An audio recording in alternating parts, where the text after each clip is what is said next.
Capítulo 17, parte 2. Eu tenho uma lembrança indistinta da etapa seguinte do voo, pois eu cochilei e acordei várias vezes.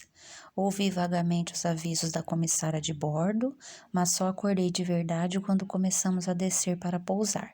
Ainda grogue, olhei as luzes da cidade pela janela e quando me virei, Léo continuava a dormir, ainda segurando minha mão. Seu pescoço estava inclinado, o corpo levemente curvado na minha direção e o rosto iluminado pelas luzes da cabine. Eu observei com uma atenção frenética cada detalhe do seu rosto, os fios de barba escura ao longo da mandíbula, as costeletas meio despenteadas, a ponte alargada do nariz e os cílios longos e escuros. Meu estômago revirou quando me ocorreu que estava me sentindo quase da mesma maneira como me senti na manhã seguinte da primeira vez em que fizemos amor. Naquele dia eu também havia acordado antes do amanhecer e me lembro direitinho de ficar paralisada ao lado dele. Vendo-o dormir, seu peito nu subindo e descendo, e eu pensando comigo mesma, e agora? Então repeti a mesma pergunta, mas daquela vez a resposta era um pouco diferente. Não havia um pingo de esperança naquele momento. Não era um começo, mas sim o fim. A hora de soltar a mão de Léo se aproximava. Estava chegando a hora de dizer adeus. Alguns segundos depois aterrissamos, com um toque brusco no solo. Léo piscou e abriu os olhos. Ele bocejou, se espreguiçou e esboçou um sorriso desorientado. Oi, ele disse. Bom dia, respondi de mansinho. Minha garganta estava seca e contraída, mas não sabia dizer se era de sede ou do aperto causado pela tristeza. Pensei em me esticar para pegar a garrafa de água em minha bolsa, mas ainda não estava pronta para me soltar dele, não apenas para me hidratar. Já amanheceu? Ele perguntou, quando furtivamente pela janela parou.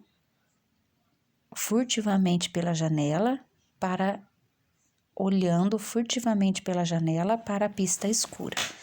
Quase, são 6h30, chegamos adiantados. Droga, ele se exasperou, sua expressão refletindo o mesmo abatimento e conflito que eu estava vivendo. O quê?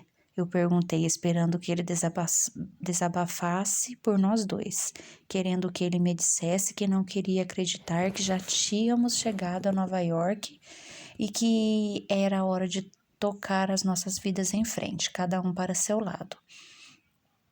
Ele olhou para as nossas mãos entrelaçadas e disse, você sabe bem o que? Eu balancei a cabeça e segui seu olhar até os nossos dedos entrecruzados. Então eu apertei com força a mão dele mais uma vez antes de soltá-la. Nos poucos minutos que se seguiram, simplesmente acompanhamos o compasso dos demais, juntamos cabisbaixos nossos pertences, vestimos o casaco e seguimos do avião até o saguão dos portões. Permanecemos esse tempo todo em silêncio, sem qualquer comunicação, até trocarmos olhares diante das portas dos banheiros. Um olhar que claramente indicava que esperaríamos um pelo outro. Ainda assim, vários minutos depois de escovar os dentes e pentear o cabelo, eu me surpreendi ao virar no corredor e vê-lo novamente, encostado em uma parede cinza, todo um másculo, lindo de tirar o fôlego. Ele me deu um sorrisinho e então deliberadamente desembrulhou um chiclete. Dobrou-o na boca, começou a mascar e me estendeu o pacote. Quer um? Não, obrigado. Ele guardou o pacote no bolso da jaqueta e então desencostou da parede com o impulso dos ombros. Pronta? Eu balancei a cabeça e seguimos novamente até a esteira de bagagem. Só o meu equipamento, uma mala. E você? Perguntei por perguntar, pois sabia que ele sempre viajava levando o mínimo de bagagem possível. Nada, ele confirmou. Mas eu te espero. Eu não me opus e assim que chegamos à esteira, desejei que os funcionários encarregados da bagagem estivessem trabalhando em ritmo lento, mas eu não estava com toda essa sorte. Identifiquei minha mala logo de cara e não tive outra opção senão me abaixar para apanhá-la. Deixa comigo, Léo se ofereceu, gentilmente me empurrando para o lado e levantando minha mala com um leve sussurro. Por uma fração de segundos, ainda que me sentindo culpada, fiz de conta que aquela era a minha realidade. Léo e eu, repórter e fotógrafa, voltando à cidade depois de entrevistar e fotografar uma celebridade. Léo equilibrou minha mala sobre sua mala de mão e perguntou: Você mandou algum carro vir te buscar? Eu chacoalhei a cabeça. Não, vou tomar um táxi mesmo. Eu também quero dividir um? Eu disse claro, ciente de que estávamos apenas tentando adiar o inevitável. Mas o rosto de Léo então se iluminou de tal modo que me causou surpresa e me deu segurança. Certo, ele disse animado, então vamos. Do lado de fora, a manhã estava fria e limpa. Rastros rosados de luz riscavam o céu claro sem nuvens. Não havia dúvidas de que seria um dia lindo. Nós caminhamos pela calçada até a área reservada aos táxis e entramos em uma pequena fila que andava rápido. Em poucos instantes, Léo estava colocando nossa bagagem no porta-malas do táxi. Para onde? O motorista quis saber assim que nos sentamos no banco traseiro. Léo foi quem respondeu. Serão 2 paradas. A primeira é em Astoria, no cruzamento da Avenida Newton com a Rua 28. E a segunda parada, ele então olhou para mim, com as sobrancelhas escuras arqueadas esperando meu endereço. Na 37 com a Terceira Avenida, eu completei. Naquele instante, a imagem do meu apartamento me veio à cabeça. As cortinas estariam abaixadas e tudo estaria no maior silêncio, exceto pelo som abafado do tráfego, que crescia pouco a pouco do lado de fora. Andy estaria com uma camiseta surrada e calça de pijama todo encolhido, dormindo em nossa cama. Fui tomada por um sentimento de culpa, mas me convenci de que logo mais estaria em casa, ainda cedo bastante. Morando em Murrell Hill, hein?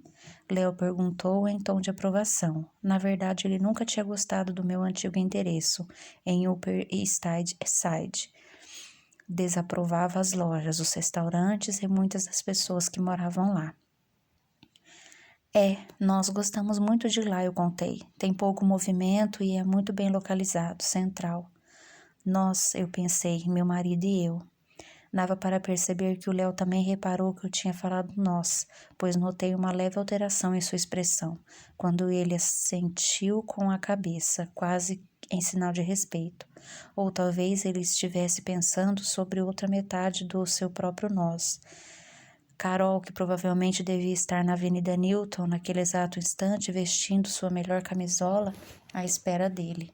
Ao cruzarmos a via expressa em direção a Manhattan, me dei conta que até então eu não sabia se eles moravam juntos, nem se ele planejava se casar com ela ou qualquer outra coisa em algum momento futuro. E também me ocorreu que eu não tinha comentado nenhuma vez sobre a minha provável mudança para Atlanta. Preferi pensar que era por puro esquecimento, mas no fundo eu sabia que era uma omissão intencional, só não sabia o porquê daquela omissão. Será que tive medo do Léo encarar aquilo como um retorno da velha Ellen, sem personalidade, correndo atrás de seu homem? Ou que ele me descartasse de vez por uma questão espacial? Ou porque uma parte de mim não queria se mudar, apesar do que eu tinha dito ao Andy? Mais uma vez, voltei a repetir a mim mesma que teria tempo para analisar isso depois. Naquele exato momento, tudo o que eu queria era aproveitar a beleza do instante que estava vivendo. O sol nascendo no horizonte, o ritmo suave da melodia egípcia tocando no rádio, o fato de Léo estar sentado ao meu lado no banco traseiro do táxi, enquanto completávamos a última parte da nossa jornada. Uns poucos minutos mais tarde, deixamos a via expressa e atravessamos a ponte Triborough e o metrô da superfície. Eu olhei para cima, observei a estrutura de trilhos todos cruzados e fui tomada por um turbilhão de lembranças, de todas as vezes que tinha pegado o trem daquela linha para chegar até ali. E mais lembranças que me aguardavam quando dobramos o quarteirão onde o Léo morava e revi um conjunto de casas de tijolos à vista, pintadas de creme, rosa e vermelho, alinhados na calçada. Ele apontou seu prédio no meio do quarteirão, dizendo ao motorista: "Bem ali à esquerda, por favor, perto da picape branca." Enquanto o táxi reduzia a velocidade e parava, ele olhou para mim, balançando a cabeça e pôs em palavras exatamente o que eu estava sentindo. Isso tudo é estranho pra cacete. Nem me fala, eu concordei. Pensei que nunca fosse voltar aqui. Léo mordeu o lábio inferior e disse: sabe o que eu queria fazer agora? Algumas imagens ilícitas cruzaram meu pensamento e eu perguntei nervosa: o quê? Te arrancar desse carro e te levar para dentro comigo. Léo falou tão baixinho que quase chegou a ser hipnotizante. Preparar um omelete grego para nós dois, passar um café, depois sentar no sofá e ficar olhando para você e conversar com você o dia todo. Meu coração disparou enquanto eu me lembrava de todas as outras coisas que fizemos no apartamento dele no segundo andar, a uns poucos passos de onde estávamos naquele momento. Todas as coisas além de conversar. Eu olhei bem nos olhos dele, sentindo uma fraqueza e um pouco de náusea, tentando desesperadamente me convencer de que não haveria problema algum em entrar com ele. E se eu ficasse só um pouquinho, tomasse só um café? O Andy nem sequer tinha acordado ainda. Ele não daria pela minha falta na próxima hora, ou um pouco mais, haveria mesmo algum mal?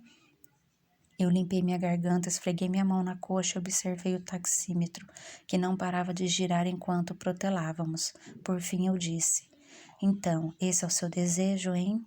Mais bate-papo e um café? Léo me olhou longamente com expressão séria antes de se despedir. Ok, você tem razão, desculpa. Daí ele correu as mãos no cabelo, suspirou e tirou 2 notas de 20 da carteira. Eu balancei a cabeça recusando. Essa é por minha conta, Léo. De jeito nenhum, ele insistiu. Isso era uma coisa que ele e Andy têm em comum. Ambos se recusavam terminantemente a deixar uma mulher pagar por seja lá o que for. Mas se para Andy era uma questão de cavalheirismo, para Léo era por orgulho. Ele me estendeu as notas outra vez. Vamos, pega. É muito. O taxímetro nem passou de 14 ainda. Eu me justifiquei. Aceita, Ellen. Ele insistiu. Por favor. Como eu não queria que nosso encontro terminasse com uma discussão sobre dinheiro e uma corrida de táxi, peguei o dinheiro e agradeci. Tudo bem, obrigada. Ele acenou com a cabeça. O prazer é meu. A noite toda foi um prazer para mim. As palavras dele soaram firmes, mas seu tom podia ser tudo menos mecânico. Ele estava sendo sincero. Ele tinha adorado a minha companhia, tanto quanto eu tinha adorado a dele. Eu notei o olhar cético do motorista nos observando pelo retrovisor, antes de Léo descer e dar a volta por trás do carro, onde parou para acender um cigarro e esperar. Será que somos assim tão óbvios? Léo perguntou. Eu dei uma risadinha nervosa. Imagino que sim. Certo, Léo disse. Onde nós estávamos? Eu me esqueci, respondi, sentindo a cabeça girar, além de uma profunda tristeza. Léo fitou o teto do carro e depois olhando para mim. Acho que acabamos de reafirmar que não seria boa ideia você entrar, certo? Acho que sim, eu disse. Bem, então, Léo disse, com o olhar fulminando o meu. Então, acho que é isso, certo? É isso. Ele hesitou e por um segundo, exatamente como na lanchonete, achei que ele ia me abraçar ou até mesmo me beijar. Em vez disso, ele só abriu um sorriso tímido e triste, antes de se virar de vez. A porta do carro se fechou atrás dele e eu observei ajeitar sua bolsa no ombro, atravessar a calçada para entrar em seu prédio, tomar a escada, subindo os degraus de 2 em 2 até a entrada do edifício. Ele não se virou para acenar nem olhou uma última vez para o táxi antes de abrir a porta e desaparecer. Meus olhos ardiam em lágrimas enquanto o táxi dava partida e eu repetia aquelas últimas palavras na minha cabeça sem parar. Certo, é isso.